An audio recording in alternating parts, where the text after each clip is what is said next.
Assalamualaikum dear viewers, welcome back once again to our channel FELC Online Academy।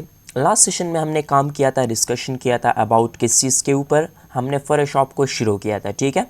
और Photoshop में हमने last session में कुछ advance और कुछ बहुत ही इंटरेस्टिंग की पॉइंट सीखे थे, जिनमें हमने ये सीखा था कि हम प्रीव्यू मोड को किस तरह ऐड कर सकते हैं।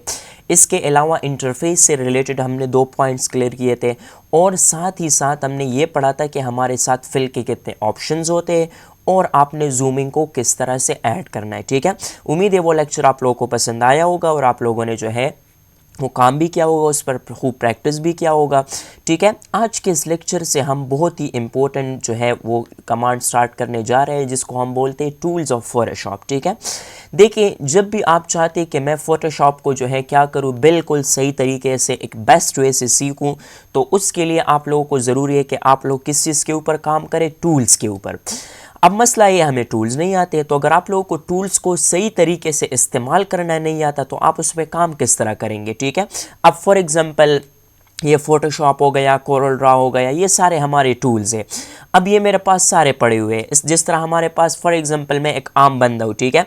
मेरे पास स्क्रू ड्राइवर और मेरे पास सारी चीज़ें हैं जो कि हमारे पास एक गाड़ी को ठीक करने के लिए यूज़ होती है। सारे टूल्स मेरे पास अवेलेबल हैं, लेकिन मेरे पास हुनर नहीं है, स्किल नहीं है, मैं एक मैकेनिक नहीं हूँ। तो क्या मैं इस गाड़ी को ठीक कर सकता हूँ इन टूल की मदद से? बिल्कुल भी नहीं। क्यों? क्योंकि मेरे पास तो टूल्स मौजूद है, लेकिन मुझे उनको चलाना ही नहीं आता। तो उनको चलाने के लिए ही हम क्या पढ़ते हैं, हम फोटोशॉप में स्टडी करते हैं टूल्स एंड कमांड्स। अब फोटोशॉप तो मेरे पास है, टूल तो मेरे पास मौजूद है, ठीक है। लेकिन अगर मैं फोटोशॉप में काम करना चाहता हूँ तो मैं क्या करूँगा? मैं टूल्स का इस्तेमाल करूँगा।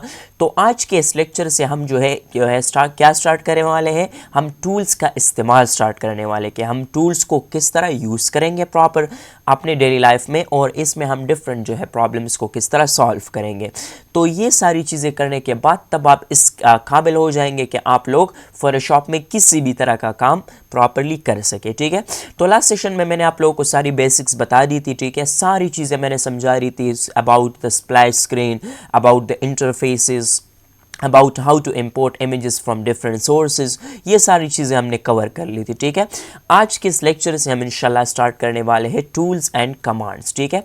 तो जब आप लोग आएंगे, ठीक है, आप लोगों ने यहाँ पर फोटोशॉप को ओपन कर दिया। आफ्टर ओपनिंग हम आते हैं, ओपन के ऊपर क्लिक करते हैं और यहाँ पर कोई हम एक और इमेज इंपोर्ट कर लेते हैं। ओपन पर मैंने क्लिक किया, ये हमारे पास डिफरेंट काइंड्स ऑफ इमेजेस जो है आ गए हैं, ठीक है। इस तरह मैंने इसमें एक इमेज सेलेक्ट किया और यहाँ से मैंने सिंपली इसको ओपन कर दिया, ठीक है। क्या कर दिया मैंने? Open. So after the opening इस तरह का हमें कुछ इंटरफेस यहाँ पर नज़र आएगा, ठीक है।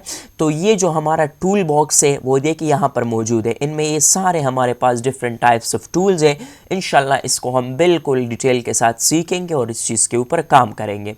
इनमें जो सबसे पहला टूल आपको नज़र आ रहा है, ठीक है, इस टूल का नाम है मूव टूल। अब सबसे पहले तो हम ये सीखेंगे कि मूव टूल का काम क्या है, इसके हमारे साथ कौन कौन से फीचर्स इंपॉर्टेंट है, और इंशाल्लाह इसके हम सारे प्रॉपर्टीज़ डिटेल के साथ जो है इस पे काम करेंगे और डिटेल के साथ इसको सीखेंगे, ठीक है। तो आज के लेक्चर में हम जस्ट मूव टूल के प्रॉपर्टीज़, मतलब इसके जो हमारे साथ फंक्शंस है वो पढ़ेंगे।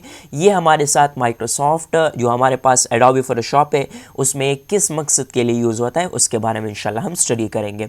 तो उस टूल में सबसे पहला जो टूल हम स्टार्ट करने जा रहे हैं उस टूल का नाम है मूव टूल, ठीक है। मतलब ये हमारे पास डिफरेंट टाइप्स ऑफ टूल्स है और इन टूल्स में से सबसे पहला हमारे पास टूल आता है, ठीक है, उसको हम क्या बोलते हैं?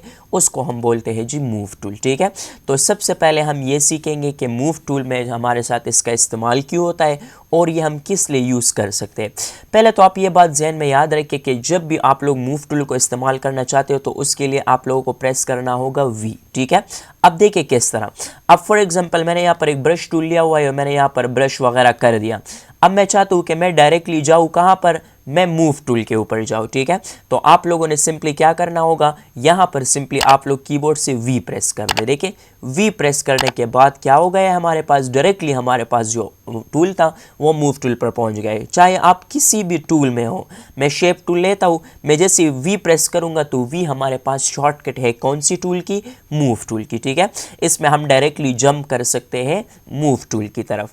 अब सबसे पहले तो हम ये देखेंगे कि मूव टूल का काम क्या है, इसको हम यूज़ क्यों करते हैं और इसके कौन कौन से फीचर है। सबसे पहले तो आपने याद रखना है इसका प्राइमरी फंक्शन। देखिए एक टूल हमारे पास होता है या हमारे पास कोई भी चीज़ होता है, उसके दो तरह के फंक्शंस होते हैं, फंक्शन काम को कहते हैं। एक हमारे पास होता है प्राइमरी फंक्शन और दूसरा हमारे पास होता है सेकेंडरी फंक्शन।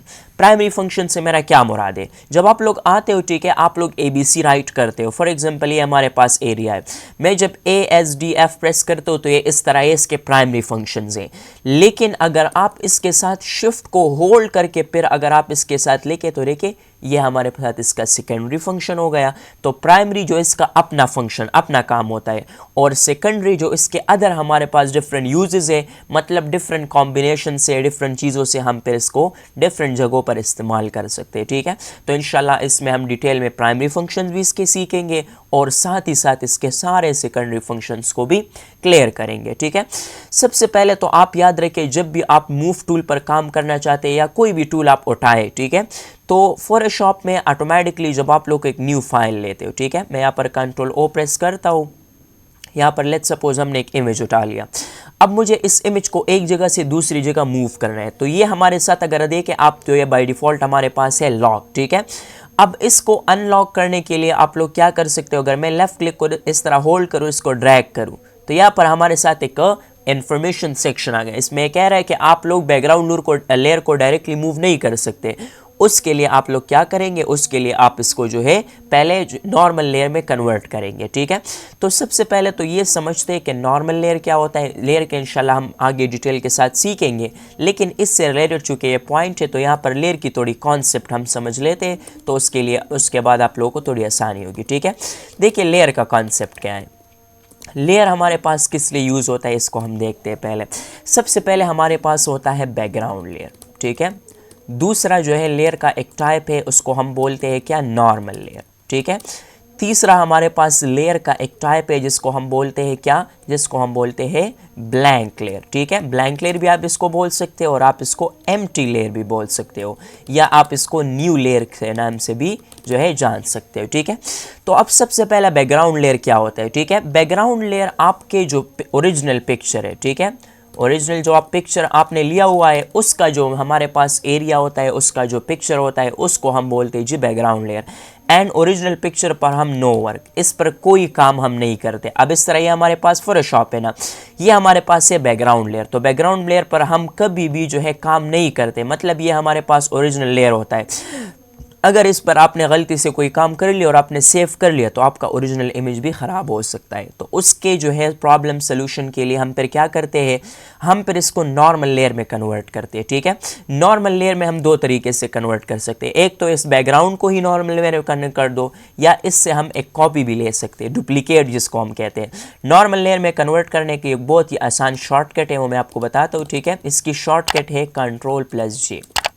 Ctrl+J के साथ क्या होता है, एक न्यू लेयर हमारे पास आती है, ठीक है। तो मैं यहाँ पर फोटोशॉप में आता हूँ, मैं जैसे कीबोर्ड से Ctrl और J प्रेस करता हूँ, ये देखिए ये एक लेयर 1 के नेम से आ गई। अब इसको आप जहाँ मर्जी मूव करो, एडिट करो, कुछ भी आप लोग इसके साथ कर सकते हो। और इसका फ़ायदा ये, अगर आप मैं इस लेयर को ख़राब भी कर दूँ, अगर मुझे दोबारा से ओरिजिनल लेयर चाहिए तो मैं इसको डिलीट कर लूँगा, दोबारा इससे एक और कॉपी बना लो। लेकिन अगर ओरिजिनली तुम ख़राब कर दोगे फिर कॉपी कहाँ से लोगे, फिर आपने दोबारा इसको जो है डोंट सेव करना होगा, फिर दोबारा से ओपन करना हो पिक्चर, तो बहुत ही ज़्यादा लॉन्ग जो है वो हो जाता है, ठीक है। तो हमेशा आप याद रखेंगे कभी भी आप बैकग्राउंड लेयर के ऊपर काम नहीं करेंगे क्योंकि वो आपके ओरिजिनल पिक्सेल्स होते हैं।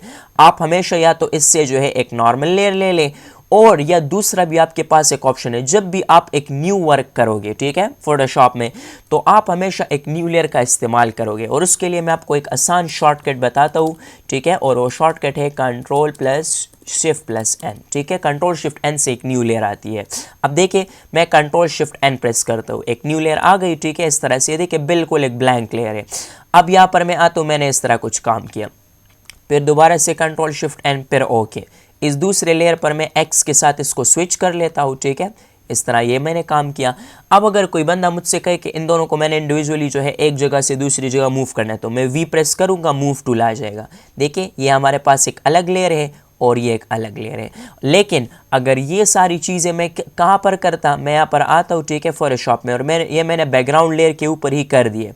अब अगर मैं इसको मूव करने की कोशिश करूँ तो देखिए ये बिल्कुल उस ओरिजिनल पिक्चर पे स्टिक हो गया है। तो फिर ये हमारे साथ एक जगह से दूसरी जगह प्रॉपरली मूव भी नहीं होगा और आपके पिक्चर को भी ये ख़राब भी कर सकता है, ठीक है। तो कंट्रोल Z से दोबारा हम अनडू करते हैं। तो आपने जब भी जो है कस्टम काम करना हो आप उसके लिए ब्लैंक लेयर ले। अगर आपने उसी बैकग्राउंड लेयर के ऊपर एक वर्क करना हो तो आप लोग Ctrl+J एक शॉर्टकट किए, उसका भी आप लोग इस्तेमाल बखूबी कर सकते हैं, ठीक है।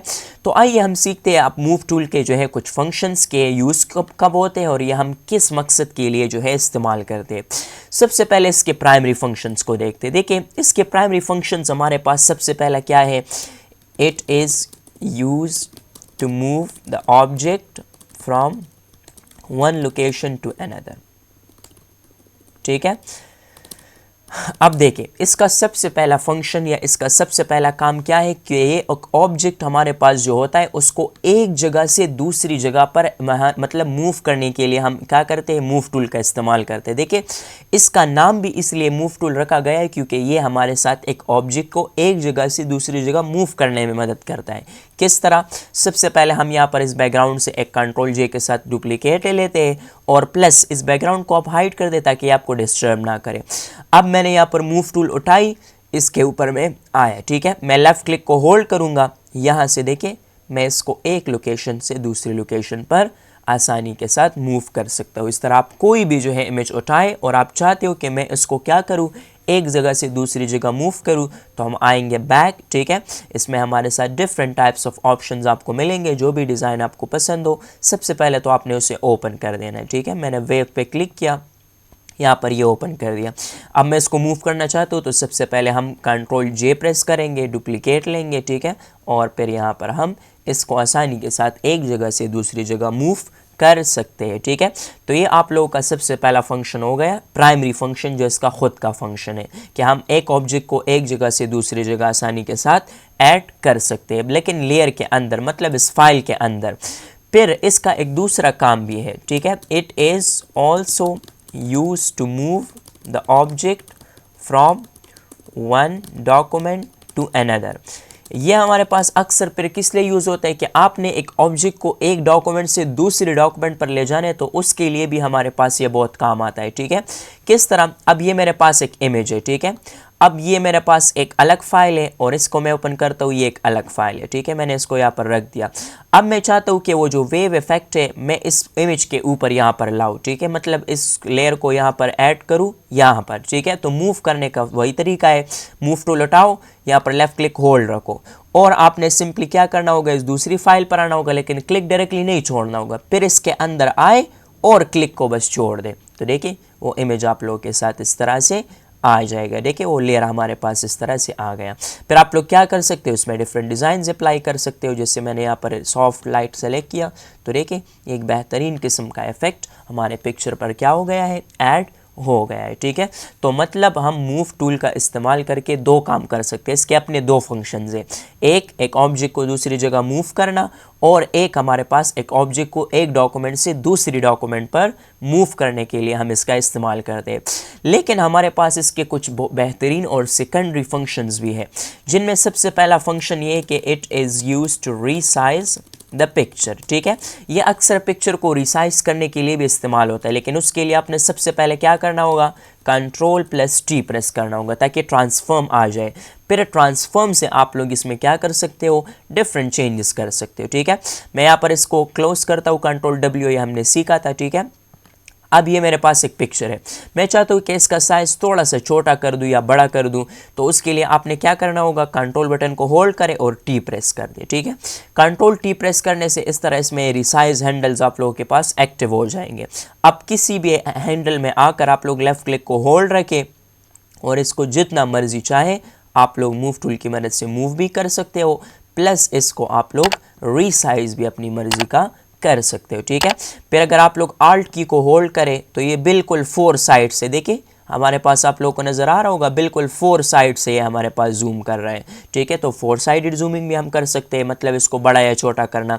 फिर अगर आप लोग कंट्रोल की का इस्तेमाल करें, वो हम आगे सीखेंगे, ठीक है। कंट्रोल और शिफ्ट अगर आप लोग होल्ड करेंगे या आप आल्ट और शिफ्ट होल्ड करेंगे, ठीक है, तो आप देखिए इसको अपनी मर्जी से भी यहाँ पर इसको बड़ा या छोटा आप लोग कर सकते हो, और सिर्फ आल्ट के साथ आप लोग इसको इस तरह कर सकते हो, ठीक है। तो सेकंड हमारे पास मतलब जो इसका सेकेंडरी फंक्शन है सबसे पहला, वो हमारे पास क्या था, कंट्रोल टी प्रेस करो और यहाँ से आप पिक्चर को रिसाइज वगैरह आसानी के साथ कर सकते हो, ठीक है। फिर इसमें हमारे पास दूसरा इसका जो सेकेंडरी फंक्शन है, जो कि बहुत ही ज़बरदस्त है, बहुत ज़्यादा यूज़ भी होता है, ठीक है। वो हमारे पास क्या है, it is use to duplicate the picture, ठीक है। एक पिक्चर को, एक ऑब्जेक्ट को आप लोग डुप्लीकेट भी कर सकते हो। उसके लिए आपने सिंपली क्या करना होगा, आल्ट की को होल्ड करो, ठीक है, एंड आफ्टर द होल्डिंग इसमें आप ड्रैग एंड ड्रॉप फीचर का इस्तेमाल करो, ठीक है। तो हम लोग आएंगे कहाँ पर, फोटोशॉप में। अब मुझे इससे कॉपीज़ निकालनी है, ठीक है, तो मैं आल्ट की को होल्ड करूँगा और उसके बाद इससे देखिए एक डबल एरो इस तरह आ जाएंगे। फिर आपने लेफ़्ट क्लिक को होल्ड करना है और यहाँ पर इससे आप जितनी मर्ज़ी कॉपीज़ चाहें उतनी मर्ज़ी कॉपीज़ आप निकाल सकते हो, ठीक है। इस तरह से देखिए मैं जितना मर्ज़ी चाहूँ इसमें जो है काम कर सकता हूँ, ठीक है। तो ये आप लोगों के पास हो गई कि आप लोग कॉपीज़ वगैरह को किस तरह बना सकते हो, उसमें एडिंग वगैरह किस तरह कर सकते हो, ठीक है। इसके अलावा जो हमारे पास मतलब मूव टूल का जो थर्ड फीचर है, मतलब सेकेंडरी फंक्शन पे हमारे पास जो आता है, ठीक है, मैंने इन लेयर्स को डिलीट कर दिया, सिर्फ एक लेयर को मैंने रहने दिया। कंट्रोल टी के साथ हमने इसको ट्रांसफॉर्म किया, इस तरह हमने इसको ऐड किया। फिर थर्ड हमारे पास फीचर क्या है, it is use to rotate the picture, ठीक है। इसकी मदद से हम क्या कर सकते हैं, एक पिक्चर को रोटेट भी कर सकते हैं, ठीक है। और रोटेशन की शॉर्टकट बहुत ही सिंपल और इजी है, वही कंट्रोल प्लस टी आपने प्रेस करना होगा, लेकिन आपने कॉर्नर से टॉप कॉर्नर पर जाना होगा, ठीक है। मतलब कॉर्नर के थोड़ा सा जो है टॉप स्पेस में जाकर आप लोग क्या कर सकते हो, आप लोग इसको जो है इस्तेमाल कर सकते हो। देखिए सबसे पहले हम लोग कंट्रोल टी प्रेस करते हैं, ट्रांसफॉर्म आ गया। अब ये हमारे पास कॉर्नर्स है इस पिक्चर के, ठीक है। कोई भी कॉर्नर के ऊपर आप लोग आए और इससे थोड़ा सा फासला ले, टॉप की तरफ जाए, तो ये इस तरह से हमारे पास एक साइन आ जाएगा। देखिए मैं आप लोगों को शो कराता हूँ, ठीक है। सबसे पहले हम आते हैं, ठीक है, ये हमारे पास एक पिक्चर है, इसको मैंने थोड़ा सा यहाँ पर जूम कर दिया आप लोगों को समझाने के लिए। अब ये हमारे पास एक पॉइंट है ना, मैं इस पॉइंट के ऊपर आता हूँ, तो ये तो एक रिसाइज के लिए हमारे पास पॉइंट है, ठीक है, ये तो रिसाइज करने के लिए यूज़ होता है। एक जब आप इसके थोड़ा सा ऊपर आते हो, ठीक है, तो ये इस तरह का एक एरो हमारे पास चेंज हो जाता है। तो अब अगर मैं यहाँ पर आता हूँ, ठीक है, और यहाँ पर मैं लेफ़्ट क्लिक को होल्ड करके यहाँ पर इसको ड्रैग करता हूँ, तो देखिए इसको हम रिसाइज भी कर सकते हैं अपनी मर्ज़ी का, ठीक है। जिस तरह आप रोटेट करना चाहो उस तरह का आप लोग इसको रोटेट कर सकते हो। इस तरह भी मैं इसको रख सकता हूँ, ठीक है। ये देखिए अक्सर पिक्चर्स में हम इस स्टाइल का इस्तेमाल करते हैं, ठीक है। तो मतलब आप लोग जो है जब भी आपने एक पिक्चर को रिसाइज करना हो, कंट्रोल जे के साथ सबसे पहले मैंने एक डुप्लीकेट लिया, कंट्रोल टी के साथ ट्रांसफॉर्म। अगर आपने एक पिक्चर को रोटेट करना हो तो आप उसके किसी भी एंगल में जाकर आप लोग इसको क्या कर सकते हो, रोटेट कर सकते हो, ठीक है। तो ये हमारे पास था जो है मूव टूल का जो है थर्ड सेकेंडरी फंक्शन, और वो क्या था कि हम एक पिक्चर को इसकी मदद से क्या कर सकते हैं, रोटेट भी जो है कर सकते हैं। फिर हमारे साथ इसका एक बड़ा ही ज़बरदस्त फंक्शन आता है, और वो हमारे पास क्या है कि it is use to skew the picture. मतलब स्कीप से मेरा मुराद है आप इसमें 3D इफेक्ट ऐड कर सकते हो, ठीक है। और उसके लिए आपने कंट्रोल टी वही प्रेस करना होगा, ट्रांसफॉर्म आपने ऐड कर देना है, और ट्रांसफॉर्म के बाद आप लोग सिंपली आल्ट की को जो है या सिंपल कंट्रोल की को आप लोग होल्ड करें, और फिर उसमें आप कॉर्नर से जो है इफेक्ट को ऐड कर सकते हो, ठीक है। तो हम लोग आएंगे यहाँ पर, इस पिक्चर पर तो नहीं, हम खैर एक और अच्छी सी इमेज उठा लेते हैं, ठीक है, जिस पर हम इस इफेक्ट को प्रॉपर इस्तेमाल कर सकते हैं, और मैं आपको इसमें डिफरेंस बता सकूँ कि इसमें आपने किस तरह का इफेक्ट ऐड कर लिया। फॉर एग्जांपल मैं इस एक पिक्चर को उठा देता हूँ, ठीक है। जब भी आप हम काम करेंगे कंट्रोल जे के साथ एक डुप्लीकेट, इसका जो है साइज़ थोड़ा सा छोटा कर दो। अब मैंने कंट्रोल टी प्रेस कर दिया, ट्रांसफॉर्म आ गया, ठीक है। सबसे पहले तो मैं आल्ट को होल्ड करूँगा और इससे 4 साइडेड को इसको रिसाइज कर दूँगा, इस तरह मैं रख दूँगा, ठीक है। अब मैं चाहता हूँ कि इसमें एक मैं बहुत ही बेहतरीन इफेक्ट, एक डिज़ाइन जो है ऐड करूँ, ठीक है। या अगर आप लोग इसको फुल साइज़ पर भी रखें तब भी ठीक है। इसको रखें, मैं साइज़ इसका बड़ा करता हूँ और कंट्रोल माइनस के साथ इसको थोड़ा सा छोटा करता हूँ। कंट्रोल टी हमने ऑलरेडी प्रेस किया हुआ है, एंटर प्रेस करने से ओके हो जाता है। फिर दोबारा से मैं कंट्रोल टी प्रेस करता हूँ। देखिए इस कॉर्नर पर आप लोगों ने आना है, लेकिन देखिए हम लोग कॉर्नर पर तो आ जाएंगे, ठीक है। इसको मैंने थोड़ा सा मिनिमाइज़ किया, लेकिन हम लोग कौन सी की का इस्तेमाल करेंगे, कंट्रोल। देखिए कंट्रोल जैसे आप लोग होल्ड करेंगे ये ऑटोमेटिकली अपनी जो सर्कल है वो चेंज कर देगा वो कॉर्नर, ठीक है। तो हम कंट्रोल को होल्ड करेंगे, अब लेफ़्ट क्लिक के साथ इसको होल्ड करके आप लोग नीचे की तरफ ऐड कर दो, ठीक है, इस तरह से। फिर आप लोग यहाँ पर आओ, ठीक है, लेफ़्ट क्लिक को होल्ड करके इस तरह से ऐड कर दो, तो देखिए ये एक 3D इफेक्ट हमारे पास बन गया। फिर आप लोग यहाँ पर इस इमेज को इस तरह भी रख सकते हो, और यहाँ पर आओ और इस कॉर्नर में आप लोग इसको थोड़ा सा इतना छोटा बना सकते हो। तो देखिए ये ऐसा लग रहा है कि ये इस तरह से पड़ा हुआ है। तो जब भी आपने किसी पिक्चर में 3D इफेक्ट को ऐड करना है तो उसके लिए हम क्या करेंगे, उसके लिए हम स्कीव का ऑप्शन इस्तेमाल करेंगे, और बहुत ही सिंपल और ईजी था, मैंने आप लोगों को समझा दिया है। देखिए मैं डबल क्लिक के साथ एक पिक्चर लेता हूँ, कंट्रोल जे के साथ जस्ट जो है मैं यहाँ पर एक डुप्लीकेट लेता हूँ, कंट्रोल टी के साथ ट्रांसफॉर्म, पहले इसको थोड़ा सा रिसाइज कर दो, फिर कंट्रोल की को होल्ड करो और किसी भी एंगल में आप इसको क्या कर सकते हो, इस तरह रख सकते हो, ठीक है। मैं यहाँ पर इस तरह इसमें ड्रैग करता हूँ इस तरह, ठीक है। तो आप लोगों ने यहाँ पर देख रहे हैं आप लोग रिजल्ट, इस तरह से आप एक इमेज को प्रॉपर सेट कर सकते हो, ठीक है। तो ये हमारे पास था नेक्स्ट सेकेंडरी फंक्शंस किस चीज़ का, मूव टूल का। तो मूव टूल की मदद से हम क्या कर सकते हैं, एक पिक्चर को स्कीव भी कर सकते हैं, मतलब उसमें स्कीविंग इफेक्ट भी आप लोग आसानी के साथ ऐड कर सकते हो, और इसमें हम डिफरेंट रिप्रेजेंटेशंस कर सकते हैं, ठीक है। तो ये थे हमारे कुछ features related to move tool के, मतलब जब भी आप लोग मूव टूल का इस्तेमाल करेंगे उसकी मदद से आप ये डिफरेंट प्रॉपर्टीज़ को इम्प्लीमेंट करेंगे, जिसमें हमारे पास रिसाइजिंग आप लोग कर सकते हैं, डुप्लीकेशंस आप लोग कर सकते हैं, इसको आप प्रॉपर रोटेट कर सकते हैं, स्कीव कर सकते हैं, और आप लोग डिफरेंट इसमें प्राइमरी फंक्शंस को रिप्रेजेंट कर सकते हैं, ठीक है। तो उम्मीद है आप लोगों को लेक्चर पसंद आया होगा। आज के इस लेक्चर में हमने जस्ट मूव टूल के फंक्शन सीखे। इंशाल्लाह आने वाले लेक्चर में हम मूव टूल को बिल्कुल, हम एक टूल पढ़ेंगे लेकिन बिल्कुल एडवांस के साथ, ठीक है, ताकि हमारे इसमें सारे प्रॉपर्टीज़ भी क्लियर हो जाए, कवर हो जाए, और उसके साथ साथ आप लोगों को इसमें कोई भी कन्फ्यूजन ना हो, कोई भी प्रॉब्लम ना हो, और आप उसमें प्रॉपर काम कर सके, ठीक है। तो उम्मीद है आप लोगों को लेक्चर पसंद आया होगा। अगर लेक्चर पसंद आया है तो हमारे चैनल को सब्सक्राइब करें, वीडियो को लाइक करें। इंशाल्लाह मिलेंगे नेक्स्ट लेक्चर में। See you in the next time. अल्लाह हाफिज़।